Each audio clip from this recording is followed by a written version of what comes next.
कुछ ऐसे तथ्य बताने वाले हैं जो शायद आपको पता भी नहीं होंगे।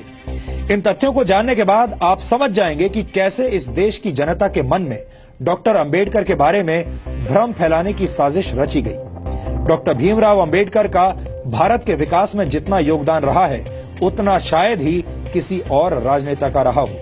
एक अर्थशास्त्री, समाजशास्त्री, शिक्षाविद और कानून के जानकार के तौर पर अंबेडकर ने आधुनिक भारत की नींव रखी थी और देश उनके इस योगदान को लेकर आज भी जागरूक नहीं है।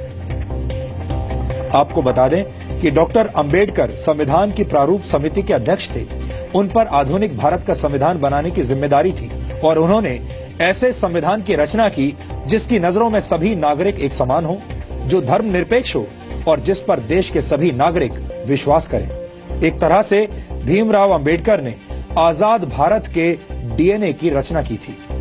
इसके अलावा डॉक्टर अंबेडकर की प्रेरणा से ही भारत के फाइनेंस कमीशन यानी वित्त आयोग की स्थापना हुई थी। डॉक्टर अंबेडकर के आइडियाज से ही भारत के केंद्रीय बैंक की स्थापना हुई, जिसे आज हम रिजर्व बैंक ऑफ इंडिया के नाम से जानते हैं। दामोदर घाटी परियोजना, हीराकुंड परियोजना और सोन नदी परियोजना को स्थापित करने में डॉक्टर अंबेडकर ने बड़ी भूमिका निभाई थी। भारत में एम्प्लॉयमेंट एक्सचेंजेस की स्थापना भी डॉक्टर अंबेडकर के विचारों की वजह से ही हुई थी। भारत में पानी और बिजली के ग्रिड सिस्टम की स्थापना में भी डॉक्टर अंबेडकर का अहम योगदान माना जाता है।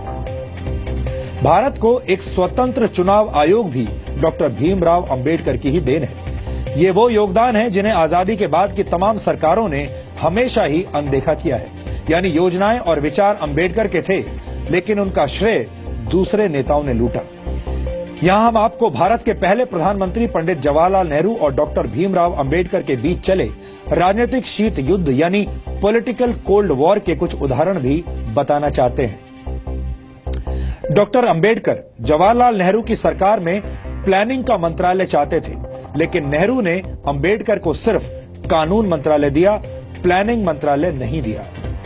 डॉक्टर अंबेडकर विदेश और रक्षा मामलों की समितियों में सदस्यता चाहते थे, लेकिन नेहरू सरकार ने डॉक्टर अंबेडकर को ऐसी किसी भी समिति का सदस्य नहीं बनाया।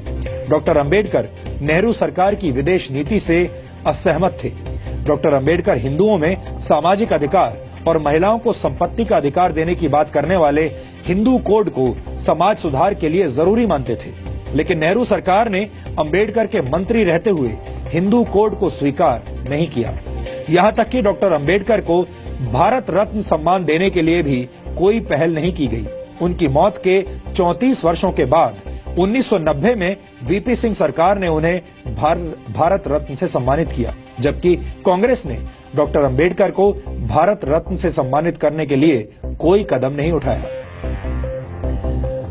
अब आप समझ गए होंगे कि बाबा साहेब डॉक्टर भीमराव अंबेडकर से जुड़ी तमाम सच्चाइयों को हमसे और आपसे कैसे दूर रखा गया है।